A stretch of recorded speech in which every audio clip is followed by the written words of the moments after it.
Chapter 1: The Infiltration. The glass doors of FogForge swung open, admitting a gust of damp San Francisco air and Karen Rue Harpie. She adjusted her thick-rimmed, responsibly sourced acetate glasses and smoothed her $300 organic linen tunic. To the casual observer, she was a new executive arriving for her first day. To Karen, she was a paratrooper dropping behind enemy lines. She stood in the lobby, her sensible $1,000 Swedish boots planted firmly on the polished concrete. The air smelled of expensive espresso and unexamined entitlement. High above, a neon sign buzzed with the company motto, "Forge the Future." Problematic, Karen whispered to herself. The word forge implied a violent, masculine heat, a colonial hammering of raw materials into a shape dictated by the smith. It was aggressively linear. "Can I help you?" Karen turned to see a young man in a Stanford engineering hoodie. He was smiling, the kind of smiling, Karen noted, that only a person who had never navigated the world in a marginalized body could afford. "I am Karen Rue Harpie," she said, her voice practiced in the art of taking up space. "The new head of people and culture. I prefer that over HR. Resources suggests that humans are merely commodities to be extracted by the capitalist machine." The engineer blinked. "Oh, cool. I am Dave. Mark is in the war room finishing up a sprint, but I can show you to your desk." War room. Karen's internal ledger recorded the microaggression instantly. She followed Dave through the open plan office. It was a sea of monitors, Patagonia vests, and various monuments to juvenile masculinity, namely a giant beanbag chair and a ping-pong table. "As we walk," Karen said, her eyes scanning the room like a predator seeking power imbalances, "I notice a severe lack of inclusive signage. And why are all the desks facing the center? Creates a panopticon effect that centers the gaze of the managers." It is just so we can see each other's code," Dave said, scratching his neck. "Anyway, here is your spot. It is right next to the server stack. Gets a little loud, but the snacks are close by." Karen looked at the desk. It was a standard-issue standing desk. Has this workstation been ergonomically audited for the female frame? Or was it designed using the standard male metric established in the 1950s? Dave's smile was beginning to twitch. "I think you can just push the button to make it go down?" "I will sit with the discomfort for now," Karen replied, a phrase she used to signify that she was keeping a record of his insolence. She sat down and opened her MacBook Pro. The stickers on the lid, "Smash the Patriarchy, Decolonize Your Mind," and a stylized botanical leaf, faced the room like a shield. Her first act was to open the company-wide Slack. She needed to set the tone. She needed to let them know that the garage days were over and the era of accountability had arrived. She typed a message to the general channel. She introduced herself not as a colleague, but as a facilitator of transition. She listed her initial observations, the violent metaphors used in their room names, the lack of fair trade coffee, and the aggressive energy of their coding sprints. She informed the collective that she was now holding space for anyone who needed to process the trauma of the previous leadership. She hit enter. A heavy silence descended over the office, broken only by the sound of 40 engineers simultaneously receiving a notification. Karen leaned back, watching the typing bubbles appear and disappear as the engineers presumably struggled to find the words to express their gratitude for her enlightenment. "The work begins," she murmured. She reached into her bag for her $14 oat milk latte. It was lukewarm, but she did not mind.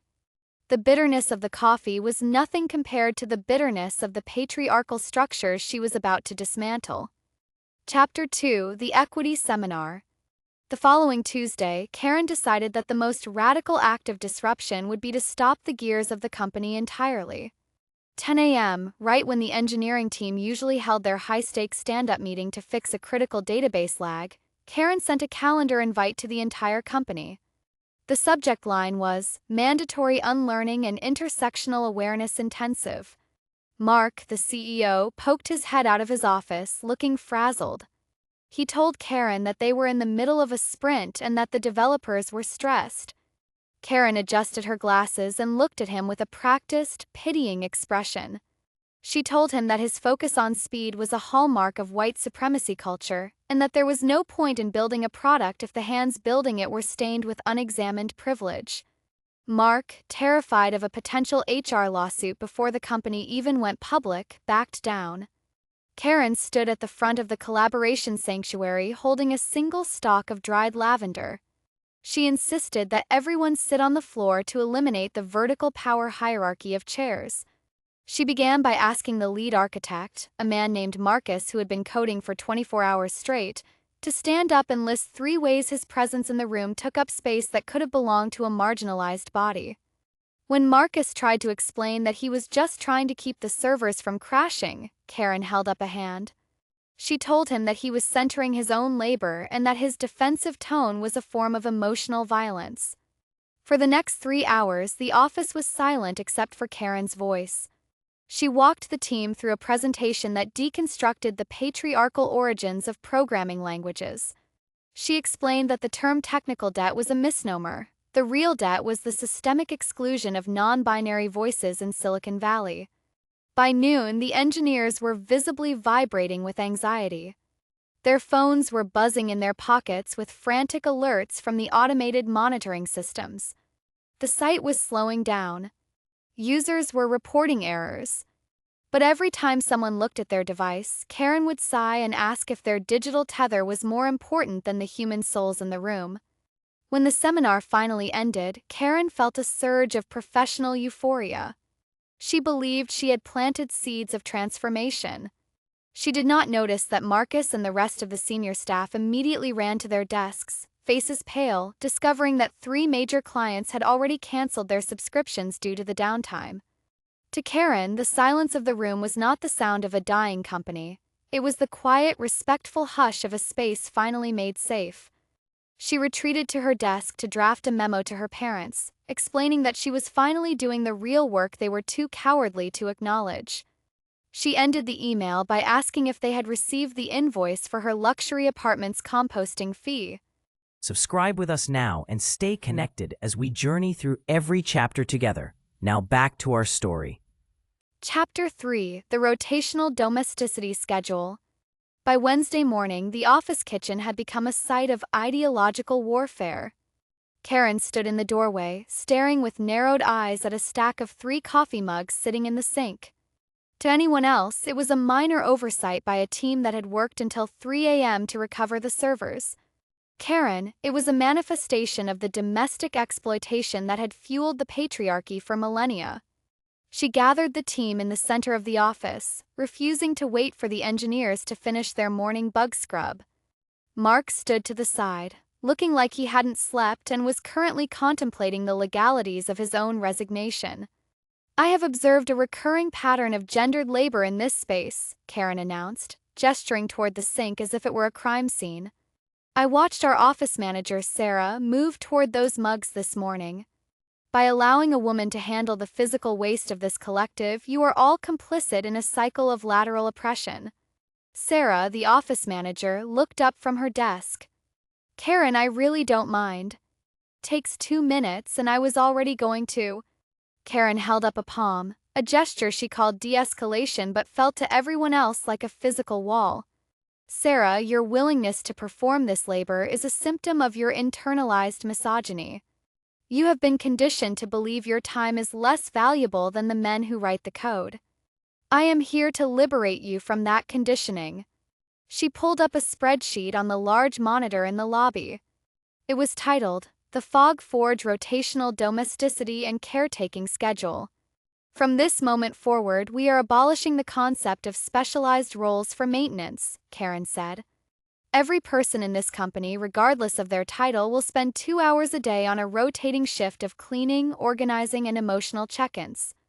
Marcus, you are on the dish and floor sanitization rotation for the next 48 hours. Marcus, the lead architect whose hourly rate technically cost the company $400, stared at her in disbelief. "Karen, the payment gateway is still glitching. If I spend 2 hours scrubbing the break room floor, we lose another $10,000 in transaction fees." Karen sighed, a long, weary sound intended to show her disappointment in his lack of growth. Marcus, you are valuing capital over the dignity of shared labor.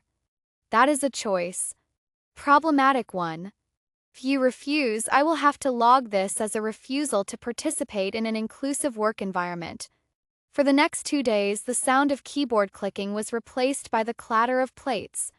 Company's top talent, the people responsible for the core infrastructure of FogForge, stood over the sink in rubber gloves, looking defeated. Karen walked among them, nodding in approval, occasionally stopping to tell a developer that he was scrubbing with aggressive, colonizing energy and needed to be more mindful of the water's flow. The physical office was cleaner than it had ever been, but the digital infrastructure was crumbling. Customer support queue hit 400 tickets. Mark sat in his glass-walled office with his head in his hands, watching his dream dissolve into a series of hygienically handled dishes. Karen, meanwhile, was at her desk, ignoring the frantic Slack notifications about site crashes. She was busy browsing a high-end ethical fashion site, looking for a new linen jumpsuit. She felt lighter, more aligned. She had successfully dismantled the hierarchy of labor. If the company went under, she reasoned, it would be because the world wasn't ready for a workplace that prioritized justice over profit. She checked her bank account. Her father still hadn't sent the money for her car insurance. She began to type a new email to him, the subject line reading, "Your financial violence and the erasure of my autonomy." Chapter 4: The Lived Experience Hiring Freeze. By the second week of Karen's tenure, FogForge was bleeding talent. 3 senior engineers had resigned, citing a sudden urgent need to work in environments that did not involve mandatory floor scrubbing. Mark, the CEO, approached Karen's desk with a stack of resumes, his eyes bloodshot. He told her the company was in a death spiral and they needed to hire a new lead systems architect immediately to save the platform. He pointed to the top resume.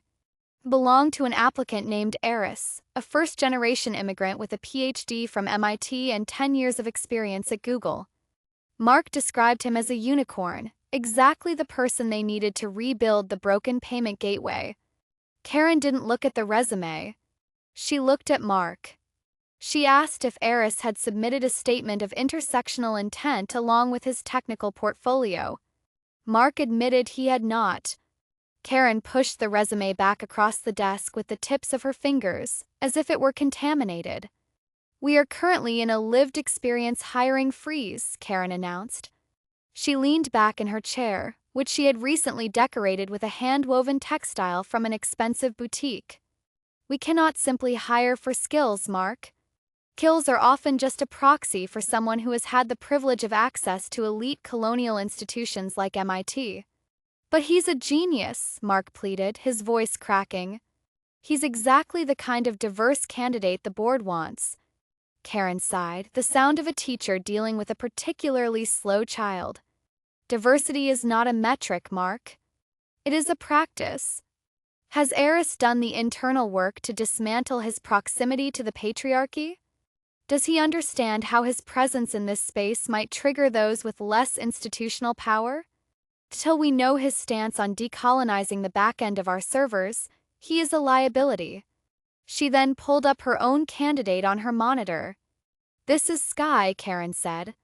Sky has a degree in neo-sociology and spent the last 3 years as a digital harm consultant for a non-profit that monitors microaggressions in gaming. "Does Sky know how to fix a SQL injection?" Mark asked, staring at the screen in horror. "Does Sky even know what C++ is?" Karen bristled. "You are centering technical expertise again," she said. "Sky brings a disruptive perspective on digital harm. By placing Sky in the lead architect role, we are signaling that we value the safety of our digital spaces more than the speed of our transactions. It's an equity-first approach." Mark tried to explain that if the transactions didn't happen, there would be no digital space left to keep safe, but Karen had already turned away. She told him that his insistence on logic was a defensive mechanism used to protect his own status. The hire was made. Guy arrived on Monday, carrying a reusable hemp bag and a collection of crystals for the server room to clear the stagnant energy. While the remaining engineers scrambled to stop a massive data leak, Sky spent the afternoon auditing the company's internal documentation for gendered pronouns in the code comments. Karen watched from her desk, feeling a deep sense of accomplishment. She had successfully blocked a genius who would have only reinforced the meritocratic myth and replaced him with an ally. That evening, Karen received a text from her mother asking why she hadn't called for her father's birthday. Karen began typing a response about the unpaid emotional labor of being expected to celebrate a man who represented the very system she was dismantling. She hit send, then immediately followed it with a request for the password to their HBO account, noting that access to culture should be a universal right. Let's stay connected. Subscribe and join me on this journey every step of the way. Chapter 5: Time is a Colonial Construct. By the following Monday, the tension at FogForge was thick enough to be felt in the lobby. The few engineers who hadn't resigned were arriving at 7 a.m., desperate to fix the bugs Sky had ignored, while the rest of the staff trickled in whenever they felt aligned. Karen decided the friction was caused by the team's lingering attachment to the clock. She called an emergency huddle in the collaboration sanctuary. She arrived 20 minutes late, holding a fresh lavender tea and looking remarkably rested. "I want to address the toxic culture of punctuality I see manifesting here," Karen began, not bothering to apologize for her delay. "Many of you are still operating under the assumption that a 9-to-5 schedule is a neutral standard. It is not. The obsession with linear time and deadlines is a Western colonial construct designed to maximize the extraction of labor from the body." Marcus, the lead architect, looked up from his laptop. "Karen, the Amazon Web Services bill is due at midnight, and if we don't finish the optimization by then, the whole platform will be throttled. We don't have time for a philosophy lesson." Karen tilted her head, giving him a look of profound disappointment. "Marcus, your frantic energy is a choice. You are allowing the urgency of a corporation to dictate your biological rhythm. By demanding everyone be here at the same time, you are practicing a form of temporal imperialism." She announced the new policy, the Chronological Liberation Initiative. From this point on, FogForge would have no set office hours. Employees were encouraged to work according to their internal flow and energy cycles. "If your spirit tells you to code at 3 a.m., do it then," Karen said. "If you need a Tuesday to simply sit with your ancestors and process the weight of the world, that is your right. We are moving toward a result-agnostic environment where the process is the priority." Mark, the CEO, looked like he was having a physical reaction to the words. "Results agnostic? Karen, we have investors. We have a board. If we don't produce results, the company ceases to exist." "Mark," Karen said firmly, "your fear of scarcity is a byproduct of your privilege. You have been taught that if you don't produce, you have no value. I am here to tell you that your value is inherent. The company's existence is secondary to the mental well-being of the collective." The result was immediate chaos. The night owl developers stayed home during the day, while the early risers left before the others arrived. Communication vanished. Since no one was in the office at the same time, the Slack war escalated. Messages went unanswered for hours, leading to a complete breakdown in the development cycle. Ty, the new hire, decided her energy cycle required her to spend most of the week at a pottery retreat, though she continued to collect her full salary. Karen spent her own liberated time at a high-end spa, billing it to the company as radical self-care for diversity leadership. She felt a deep sense of peace, convinced she had freed the workers from their chains. She was interrupted by a phone call from her father. He told her that since she was now a high-level executive at a tech firm, she should be able to pay her own rent this month. Karen felt a surge of genuine trauma. She told him that his refusal to support her during her period of transition was a form of financial abandonment and that he was weaponizing his wealth to silence her voice. She hung up and immediately began drafting a Slack post about how generational wealth gatekeeping was the next frontier of the struggle. Chapter 6: The Safe Space Slack War. With the office now largely empty due to the Chronological Liberation Initiative, the culture of FogForge migrated entirely into Slack. What was once a tool for quick technical fixes transformed into Karen's personal courtroom. She spent 8 hours a day monitoring the channels, searching for linguistic infractions like a digital inquisitor. Conflict reached a boiling point on a Thursday afternoon. Marcus, who was still trying to lead the remaining engineers from his home office, posted a photo of his new workstation to the general channel. In the corner of the frame stood a small, framed photograph of his wife and their 3 children at a local park. Karen's response was instantaneous. "Marcus, I am sitting with some deep discomfort regarding the imagery you just centered in this collective space." Marcus typed back a question mark followed by, "It is just my family, Karen. My wife and kids." Karen began a multi-paragraph response that she pinned to the top of the channel. By posting a photo of a nuclear, cisgendered family unit without a content warning, you are reinforcing heteronormativity as the default. This is a form of exclusionary signaling. Suggests that the only valid form of domestic joy is one that mirrors patriarchal structures. You are essentially erasing the lived experiences of those who exist outside these traditional binaries. Channel went silent. A few of the newer hires, eager to stay in Karen's good graces, reacted with a series of applause and heart emojis. "Encouraged," Karen continued. "Furthermore, your wife's presence in the photo, in a supportive and traditionally feminine role, triggers those of us who are currently doing the work of dismantling the male gaze. Please remove the image and replace it with something that honors the diverse spectrum of human connection." The Marcus did not remove the photo. Instead, he wrote, "Karen, I am trying to fix the server timeout. I do not have the capacity for this."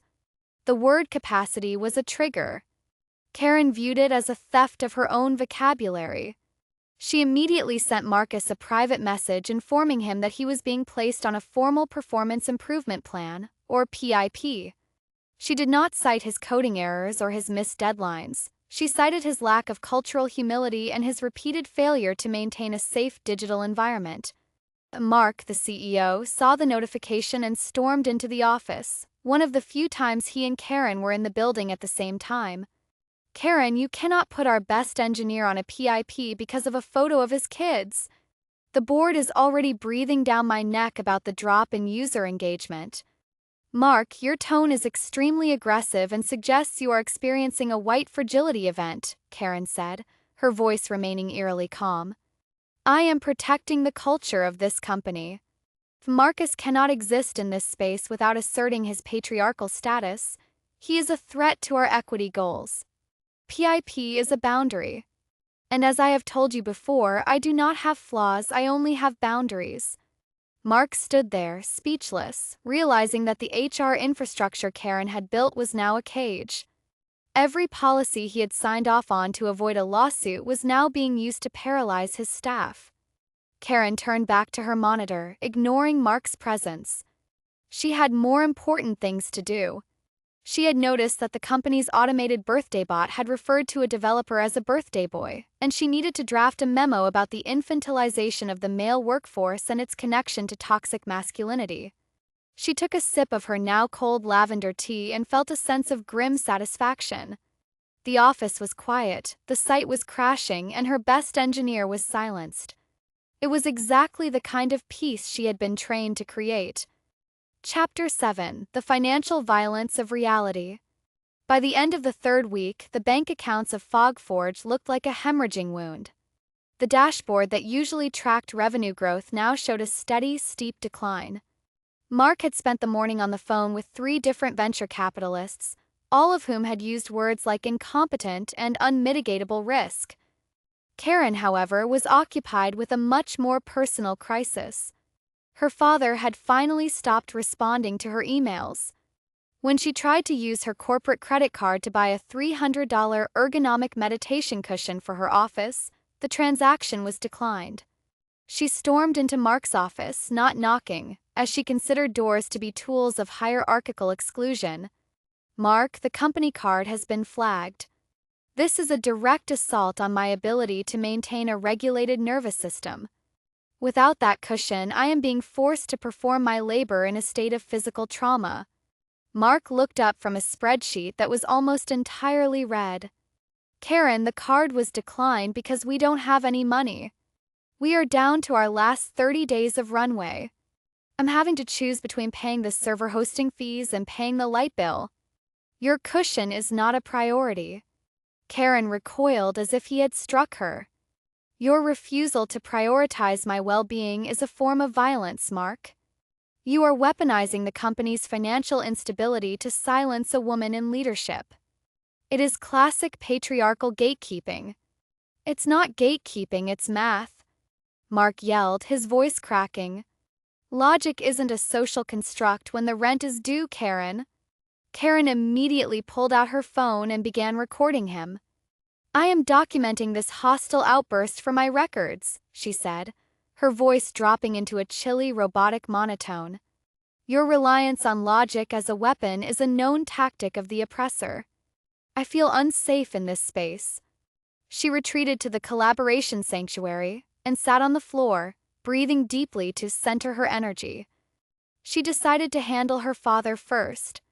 She sent him a text. Your decision to withhold my allowance is an act of financial abandonment. You are attempting to coerce me into a state of poverty to break my spirit. I am giving you one last chance to do the work and acknowledge your role in my oppression by sending the car insurance payment. Her phone buzzed almost instantly. It was a short message from her mother. Karen, your father and I are done. We have spent $500,000 on your education and your lifestyle. You have a high-paying job. Use your salary. Do not contact us again until you can speak to us without using a dictionary of insults. We are changing the HBO password. Karen stared at the screen, her lower lip trembling. The loss of the HBO password felt like the final blow. She wasn't wrong. She knew she wasn't wrong, which meant her parents had been completely radicalized by the patriarchy. They were choosing their hoarded wealth over their own daughter's lived experience.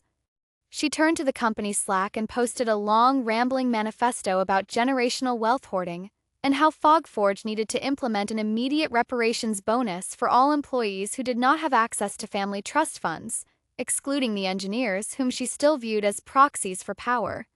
She didn't notice that while she was typing, Marcus and two other developers were quietly packing their mechanical keyboards into boxes. They didn't say goodbye. They didn't post a farewell message. They simply left their keycards on the ping-pong table and walked out. To Karen, the emptying office was just more space for her to fill with her truth. She didn't realize that without the engineers, there was no one left to keep the lights on, literally or figuratively. Chapter 8: The Inclusion of the Breach. On Tuesday morning, the digital walls of FogForge finally gave way. It started with a frantic ping from a secondary monitoring system that hadn't yet been disabled by Karen's new security team. A massive amount of encrypted user data, credit card tokens, home addresses, and private passwords was being sucked out of the database by an IP address in Eastern Europe. Kai, the lead systems architect who had been hired for her disruptive perspective, was currently leading a meeting in the break room about the cultural appropriation of the word hackathon. When Mark burst in, shouting that the firewall was being bypassed, Sky didn't reach for a keyboard. She reached for a crystal. Mark, your urgency is creating a jagged frequency in this room, Sky said, her voice slow and airy. We are currently discussing the linguistic harm caused by aggressive tech terminology. The breach, as you call it, is just data moving through a system. We need to ask ourselves, who is this data serving? It's serving the people who are stealing it, Mark screamed. Sky, shut down the ports. Now. Karen stepped between them, her arms crossed. Mark, I am sensing a lot of masculine aggression. You are interrupting a sacred learning space to prioritize property over people. Sky's team is currently busy with a diversity audit of our server hardware. They are tracing the mineral extraction points of our microchips to ensure we aren't using blood silicon. That is the real security work. While you're auditing the chips, someone is auditing our customers' bank accounts. Mark shoved past them and sat at a terminal, but he found himself locked out. Karen had restricted his administrative access the day before, citing a need to decentralize the CEO's power.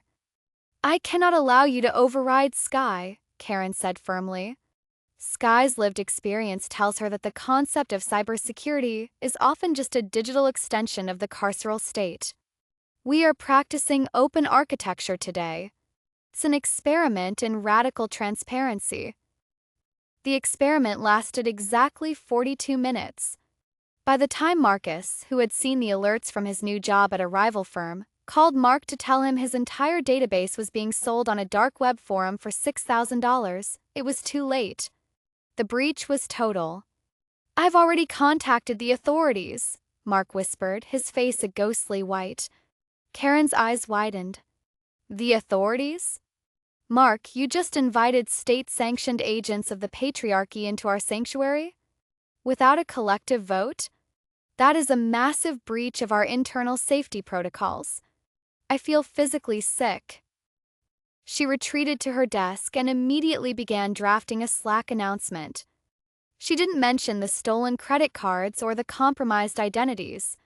Instead, she framed the event as a spontaneous redistribution of information. She argued that the hackers were likely information-starved individuals reacting to the company's inherent capitalist greed.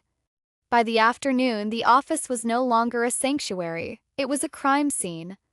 2 FBI agents in suits arrived, and Karen spent 3 hours refusing to speak to them because they wouldn't use her preferred academic terminology. She sat in the corner of the lobby, live tweeting the trauma of being interrogated by the state, while Sky complained that the agents' suits were a visual trigger for her corporate-related PTSD. That night, Karen checked her personal email. Her father had sent a final message. It wasn't a bank transfer, it was a link to a news article about the FogForge data breach. The subject line read, "I hope your principals can pay for a defense lawyer." Karen deleted it instantly. She wasn't wrong. The breach wasn't her fault, it was the fault of the hackers for being aggressive, and Mark for not having enough faith in her open architecture philosophy. She was the victim here, the victim of a world that simply wasn't ready to be liberated from the concept of privacy. Subscribe with us now and stay connected as we journey through every chapter together. Now back to our story. Chapter 9: The Zen Room Standoff. By Thursday morning, FogForge was no longer a tech startup, it was a ghost ship. The board of directors had held an emergency midnight call, and the decision was unanimous. The company was filing for Chapter 11 bankruptcy. The massive data breach, combined with the total loss of the senior engineering team, had turned the company's valuation from a billion-dollar dream into a pile of toxic debt. Mark stood in the center of the lobby, looking 10 years older than he had 3 weeks ago. He held a stack of termination notices. When Karen floated into the room, carrying a fresh bowl of artisanal acai and wearing a new pair of noise-canceling headphones to protect her energy, Mark didn't even wait for her to sit down. "Karen, it is over," Mark said, his voice flat. "The board has dissolved your department. Your employment is terminated, effective 10 minutes ago. Please pack your things and leave the keycard on the desk." Karen froze. She didn't look sad, she looked offended, as if he had just suggested she shop at a fast fashion outlet. "Mark, I am sensing a lot of retaliatory energy in your tone. You are attempting to fire me because I am a woman who spoke truth to your patriarchal failures. This is a classic case of constructive discharge based on gender bias." "It's not bias, Karen. We don't have a company anymore." Mark shouted. "The FBI is in the server room, the bank has frozen our accounts, and our users are filing a class action lawsuit. You're being fired because you destroyed the culture and the product in less than a month." Karen's lower lip didn't tremble this time, it curled. "I didn't destroy anything. I deconstructed it. If the structure couldn't survive being made equitable, then the structure was the problem. I am refusing this termination. I am declaring this a protected labor action." Before Mark could respond, Karen turned on her heel and marched into the Zen room, a small, soundproofed space filled with floor pillows and salt lamps. She slammed the door and turned the deadbolt. "I am holding space," she screamed through the door. "I am in a state of sanctuary." Any attempt to remove me is an act of state-sponsored violence against my personhood. Mark hammered on the door. Karen, the building manager, is coming to change the locks. Just go home. Inside the Zen room, Karen sat cross-legged on a velvet cushion. She pulled out her MacBook, the only thing she truly valued that her parents had bought her, and began a feverish live blog. She titled the post, "The Martyrdom of Progress: How Silicon Valley Silences the Divine Feminine." She spent the next 4 hours typing. She argued that her firing was a coordinated hit by the 1%, including her own parents, who she claimed had conspired with Mark to break her spirit. She called for a global boycott of FogForge, seemingly forgetting that the company no longer had a product to sell. When the building's security guard eventually arrived with a master key, Karen didn't move. She went limp, practicing what she called passive resistance to the carceral state.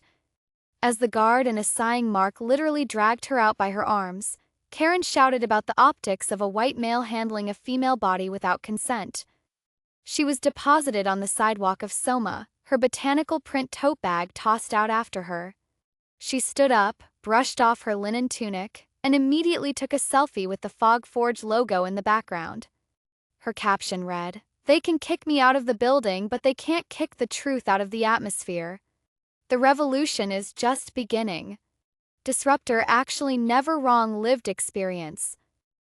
She checked her Venmo. Her father had sent $1 with the note, for a bus ticket to a job interview. "Don't call us." Karen scoffed.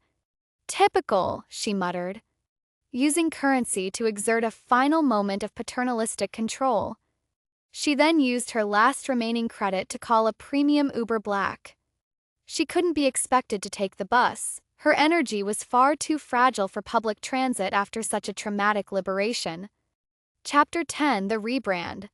The Soma headquarters of FogForge was officially dark. A locksmith had replaced the glass doors with plywood after a group of angry creditors tried to storm the lobby. In the window, the neon sign that once promised to forge the future hung crooked and unlit. The ping-pong table had been sold for $30 on a liquidator site, and the collaboration sanctuary was once again just an empty room with coffee stains on the carpet. Karen Rue Harpie sat in a high-end minimalist cafe 3 blocks away. She was wearing a new pair of statement glasses, these ones with thick, marble-patterned frames that screamed intellectual authority. Her $14 oat milk latte sat untouched beside her MacBook Pro. She wasn't mourning the company. She was processing the institutional fragility of the men she had left in her wake. She opened LinkedIn. Her profile was already in the middle of a total semantic overhaul. She deleted the title Head of People and Culture at FogForge. Felt too tethered to the wreckage. Instead, she typed, Lead Architect of Transformative Justice and Decolonial Organizational Flow. In the About section, she wrote a 3-paragraph manifesto. She described her time at FogForge not as a professional failure, but as a sacrificial case study in patriarchal resistance. She claimed she had successfully sunset a toxic tech monolith to make room for more equitable ancestral energies. She blamed the data breach on the inherent instability of male-coded security systems and the bankruptcy on capital's inability to reconcile with the divine feminine. She then turned her attention to her personal life. She checked her bank account one last time. It was nearly empty, but her pride was overflowing. She decided that her parents' silence was actually a form of violent erasure, which gave her the moral high ground to send one final mass email to their entire professional circle. The email was titled, An Open Letter on the Intergenerational Hoarding of Opportunity. In it, she detailed how her parents, 2 professionals she now labeled as complicit cogs in the corporate industrial complex, had attempted to financially starve a revolutionary voice. She felt a surge of adrenaline as she hit send. She wasn't just a former HR manager, she was a whistleblower of the soul. Within an hour, her LinkedIn post about her liberation from FogForge had gained 20 likes from other Berkeley graduates and 3 comments from anti-work influencers. One of them invited her to speak on a podcast about quiet quitting the patriarchy. Karen leaned back in her chair, a small, smug smile playing on her lips. She had never been wrong. Not about the coffee beans, not about the family photos, and certainly not about the colonial nature of office hours. The fact that the company had collapsed only proved her point. The system was too broken to be saved, so she had done the world a favor by accelerating its demise. A notification popped up on her screen. It was an automated alert from a luxury rental agency informing her that her rent payment had failed. Karen didn't panic. She didn't feel a sense of urgency. "Problematic," she whispered, her voice cool and detached. She opened a new tab and began searching for subsidized artist housing for social justice practitioners. If she had to move, she would frame it as an intentional descent into communal living. She closed her laptop, tucked it into her Smash the Patriarchy tote bag, and walked out of the cafe without leaving a tip.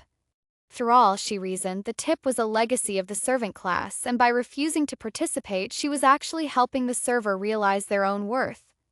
As she stepped onto the sidewalk, she looked at her reflection in a shop window. She looked enlightened. She looked ready. She looked like someone who would never ever have to admit she had made a mistake. The revolution, after all, was always someone else's fault. The end.